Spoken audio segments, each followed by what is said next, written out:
Welcome back to Riding Bikes in San Diego. We're going to have a bit of a long one today. We're going to start in Golden Hill and get to North Park. And right now we're starting on 28th. We were about at Broadway or so.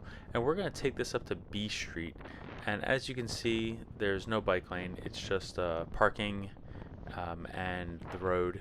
And there are drivers behind me. And this is a pretty chill residential area. Although I will point out that 28th is one of the routes that goes south of the 94, and it is common for there to be limited access from north of the 94 to south of the 94. The 94 is specifically a freeway that segregates two communities in San Diego, one that historically has more money and one that historically has far less. So freeways are barriers in ways that go back to redlining and things like that.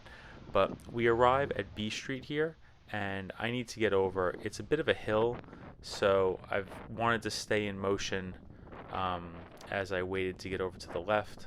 I got to the left, and now we get into a bike lane. And this is a door zone bike lane. Really nothing special, but all the east-west running roads in Golden Hill, this is the one that has a bike lane on it. So this is the one we're using, and it's nice. I'd rather ride here than ride on one of the residential streets that doesn't have a bike lane. A lot of drivers are going pretty fast. Sometimes cutting through Golden Hill is an alternative to taking the 94, and people are just kind of trying to avoid the freeway, and they treat neighborhood streets like freeways sometimes. But what I want to do is get from Golden Hill up to North Park, but I didn't want to take 30th. I took it down here, and it's just nice to have a change of pace. It's nice to have other options. Also, I knew that this was going to be one of the only bike rides I took for the day, and I wanted to get a few miles in. I wanted to get a little exercise in. So we arrive at 26th here because I'm not going all the way downtown. I just wanted to get on over here, which is going to take us to a park area. And for those who don't know, 26th is a great way to get down to Pershing. Alternatively, I could have also taken B Street all the way down the hill, and where it meets up with the 5, I could have taken Pershing from further back to get on that beautiful Pershing bike lane that we're going to be using. So, a little stop sign action there. That should make the people who were bent about me not stopping at stop signs earlier feel better. A bunch of pedestrians walking on the sides. Good to see that. And I'm just going to stop here for a second and see if this car wants to figure anything out. Cool.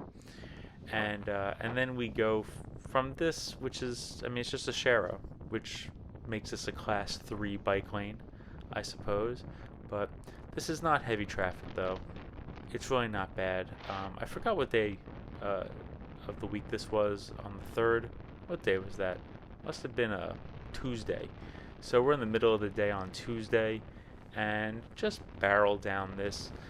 I don't love the downhill option, but the uphill they've actually done a lot on. There's not only that painted, buffered, and flex post bike lane on the uphill, but just beyond that is a gravel path. So those who like to do the mountain bike thing, you have that option also. This is a pretty nice little connection, and while drivers do bomb down this, they're not right now. Frankly, it's the middle of a Tuesday, like I said. It's not that busy out. There are a bunch of people playing golf. But I'm trying to get over to that Pershing bike lane, bike way, bike path. It's gorgeous. It's beautiful. It's one of the best pieces of infrastructure we have in the city of San Diego, if you can get there. So instead of waiting behind these backed up drivers, pardon me, I'm just going to slip on by here. And this is one of the nice things about riding a bicycle. I'm just going to pardon me, excuse me, pardon me, excuse me, okay, pardon me. And we end up on the Pershing bike lane, which lines the Balboa Golf Course on the right, and to the left we have the Florida Canyon.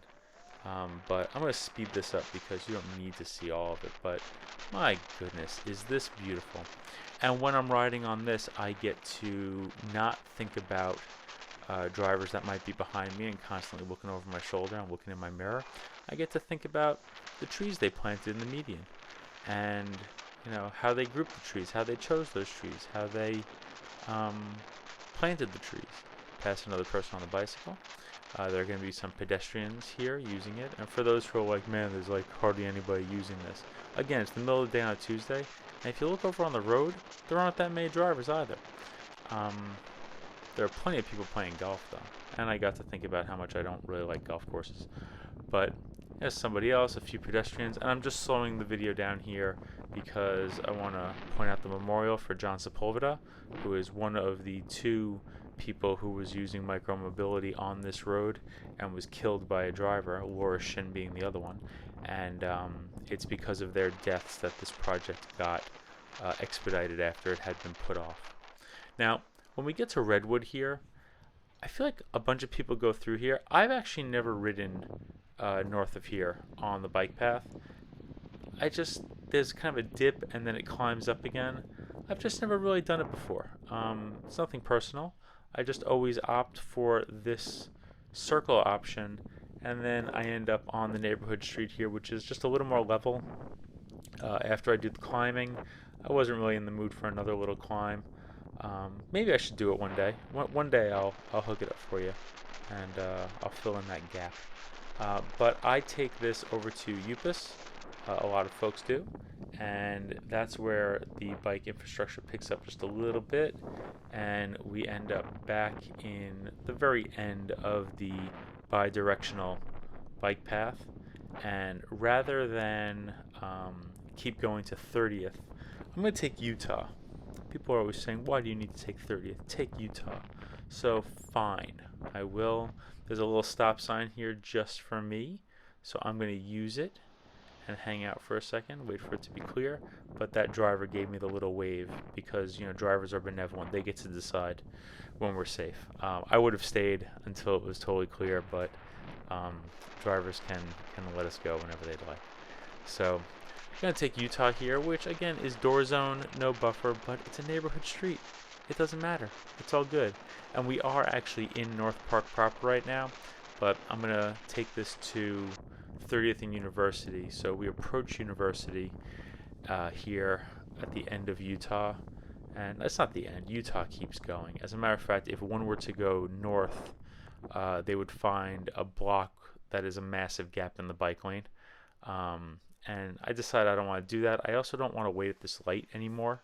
It took a while, so I'm going to take this bus-only bikes okay lane. Also a lane that drivers can use to get in and out of these angled head-in parking spaces, and that's just fine. I'm not complaining. I'm pointing out the variety of uses we have. This is a turning lane, a bus lane, and a bike lane all in one, which I think is a little too many uses, but in the middle of a Tuesday, it doesn't really matter. Traffic is not that heavy, and so we end up at 30th and University. And while we're waiting here at this light for a moment, I think I turned my head. You could see that the building has a bunch of cover on it on the corner there. It's because a driver came through this intersection, then a driver, I think making a left turn, hit a driver. There was running of red lights involved, and threw a car into the toy store right there. Yeah, you see it?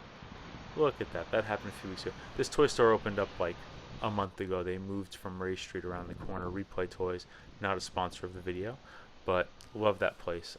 Good used toys. Great place to take my kid and find presents. But that did not happen because of a bike lane or a person on a bicycle. That happened because two drivers were moving very fast in ways they couldn't control, and it's a lot of damage. So just a reminder about why bike lanes make us all safer. From here we are going to get into a bike lane, but not all the way, because as you can see there is a Home Depot truck blocking it up. There's a whole alley behind this area that I'm sure they could have also made their delivery in, but that's okay. Like I said, quiet Tuesday, but we are back in North Park now. We are going to head north from here, as we do like we always do, drive less and ride a bike. Thanks so much.